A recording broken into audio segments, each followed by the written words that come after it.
എംഎൽഎയും തമ്മിൽ പോരാട്ടം നടക്കുന്ന മണ്ഡലങ്ങളിൽ ഒന്നാണ് ആറ്റിങ്ങൽ. മണ്ഡലം നിലനിർത്താൻ സമ്പത്തും കോട്ട തകർക്കാൻ അടൂർ പ്രകാശും കളത്തിലിറങ്ങിയതോടെ പ്രചാരണാവേശത്തിലായ ആറ്റിങ്ങൽ സ്ഥാനാർത്ഥി പ്രഖ്യാപനം വൈകുന്നത് ബിജെപി ക്യാമ്പിൽ ആശങ്കയുണ്ടാക്കിയിട്ടുണ്ട്.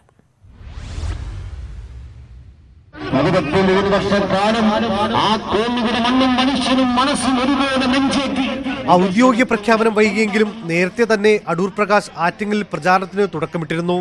മുൻമന്ത്രിയും കോന്നിയിലെ സിറ്റിംഗ് എംഎൽഎയുമായ അടൂർ പ്രകാശിന്റെ പരിചയ സമ്പത്ത് ഗുണം ചെയ്യുമെന്ന പ്രതീക്ഷയിലാണ് കോൺഗ്രസ് ക്യാമ്പ്.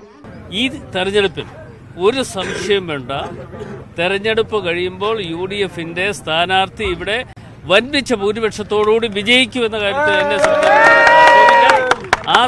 എന്നെ ആ ആത്മവിശ്വാസമാണ് യഥാർത്ഥത്തിൽ ഞാൻ ഇവരോടൊപ്പം പങ്കിട്ടുകൊണ്ട് എല്ലാ ആളുകളെയും കാണാൻ വേണ്ടി വന്നിട്ടുള്ളൂ.